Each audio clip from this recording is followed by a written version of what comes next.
કેમ છો બધા? મજામાં જશો તો આજની રેસીપી છે આપણે ગોળમાં બનાવેલો મોહનથાળ.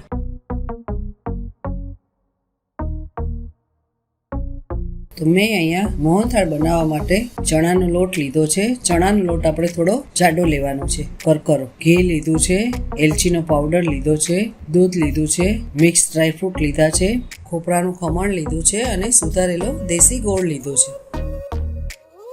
તો મેં અહીંયા 1 કપ ચણાનો લોટ લીધો છે. તો તેને આપણે પેલા ધાબો દઈ દઈશું.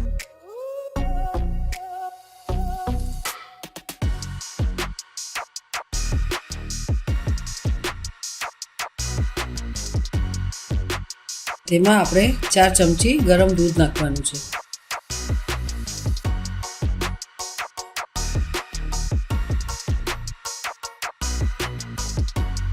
પછી આપણે તેમાં ગરમ ઘી નાખી દઈશું 4 ચમચી.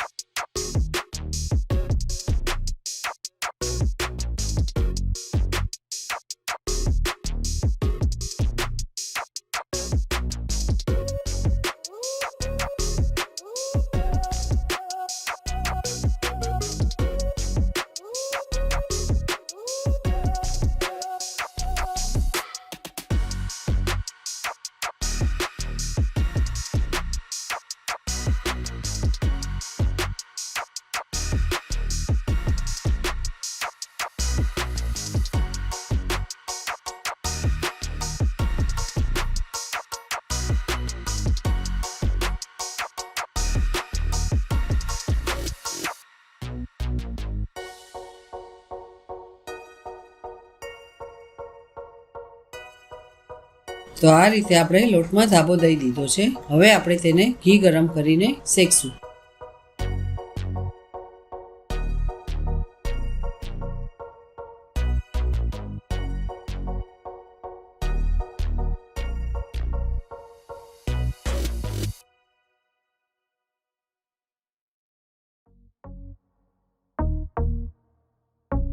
હવે આપણે ઘી ગરમ થઈ ગયું છે. જે આપણે લોટને ધાબો દીધો તેને આમાં શેકી લેશું.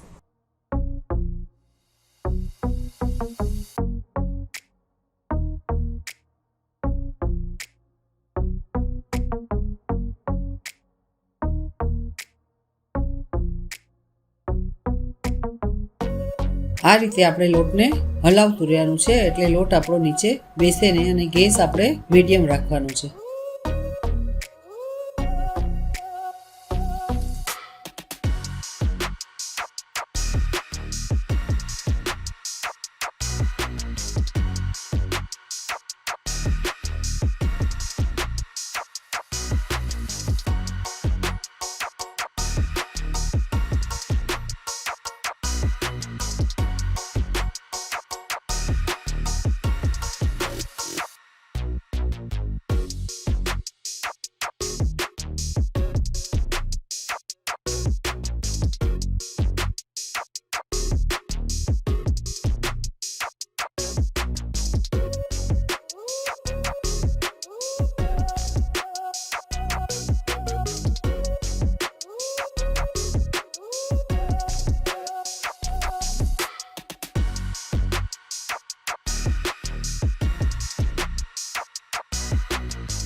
તો તમે જોઈ શકો છો આપણો લોટ હવે શેકવાથી છૂટો અને સ્મૂથ થવા લાગ્યો છે. તો હજી આપણે તેને બ્રાઉન કલર આવે ત્યાં સુધી શેકવાનું છે.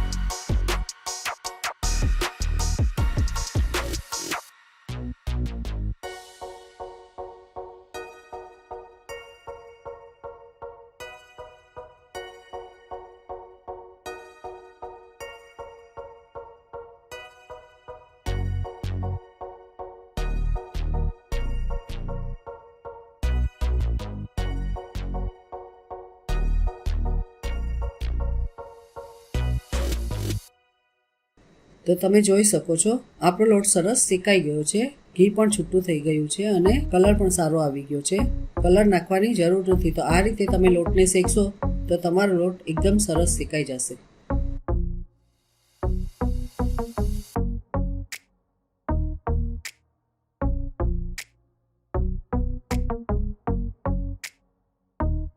તો હવે આપણો લોટ શેકાઈ ગયો છે. ગેસની ફ્લેમ બંધ કરીને આપણે તેને નીચે ઉતારી લઈશું.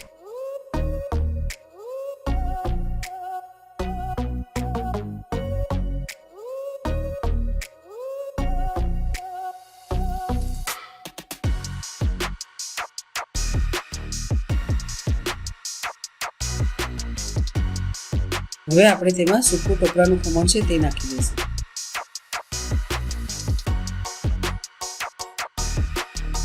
પછી એલચીનો પાવડર નાખી દઈશું.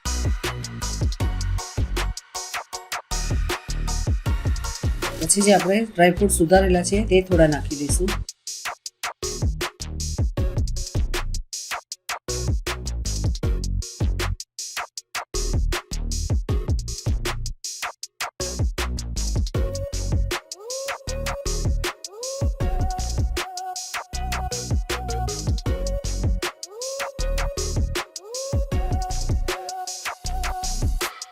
હવે આપણે તેમાં ગોળ નાખી દઈશું.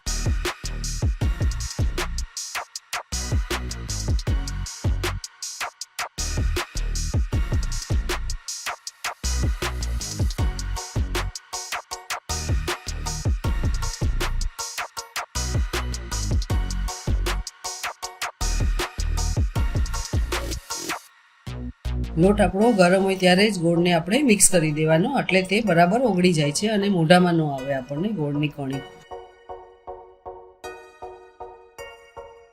તો હવે આપણે થાળીમાં ઘી લગાવીને મોહનથાળને ઢાળી દઈશું.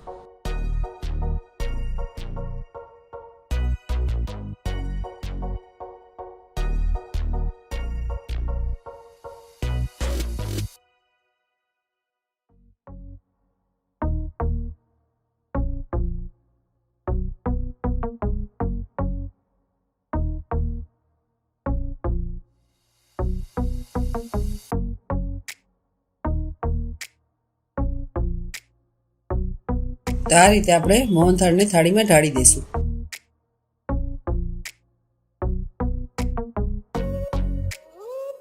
તો તમે જોઈ શકો છો મોહનથાળને આપણે થાળીમાં ઢાળી દીધો છે. તમારે જે પ્રમાણે પીસ થોડા જાડા જોતા હોય, પાતળા જોતા હોય તો તમારે એ રીતે ઢાળી દેવાનું. મેં આ રીતે ઢાળ્યો છે. તો હવે આપણે જે કટ કરેલા ડ્રાયફ્રૂટ રાખ્યા હતા તે ઉપર મોહનથાળમાં ગાર્નિશ કરી લઈશું.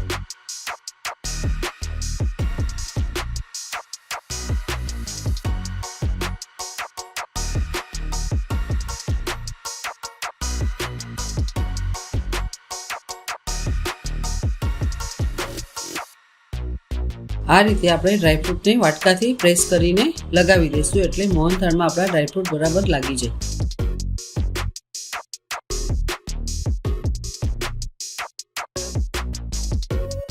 મોહનથાળને આપણે થોડો ઠંડો થવા દઈશું, પછી આપણે તેના પીસ કરવાના છે, એટલે આપણા મોહનથાળમાં ભૂક્કો ન બને અને પીસ સરખા થાય. તો હવે આપણો મોહનથાળ ઠંડો થઈ ગયો છે, આપણે તેના પીસ કરી લઈશું.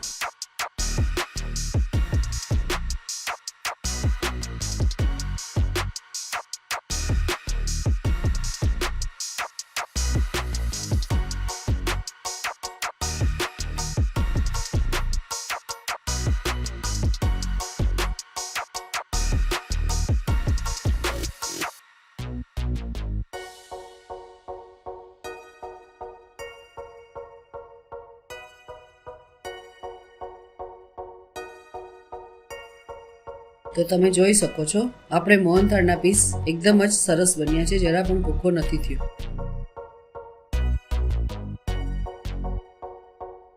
તો હવે આપણે મોહનથાળને સર્વ કરી દઈશું.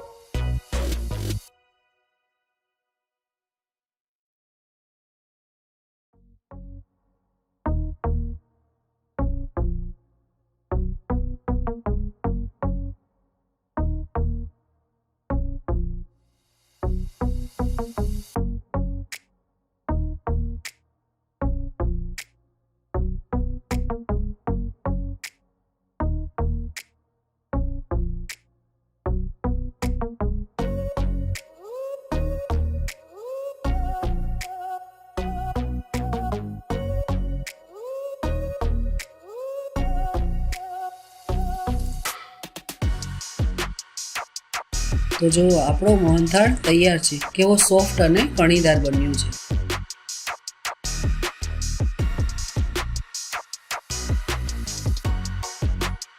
તો તમે પણ આ મોહનથાળની રેસીપી જરૂરથી ટ્રાય કરજો અને મને કમેન્ટમાં જણાવજો તમારો મોહનથાળ કેવો બન્યો.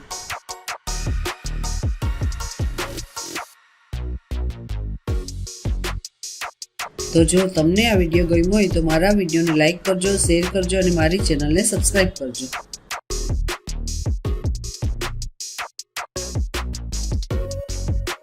તો આ વિડીયોની પૂરી લખેલી રેસીપી તમને મારી વેબસાઇટની લિંક પર મળી જશે.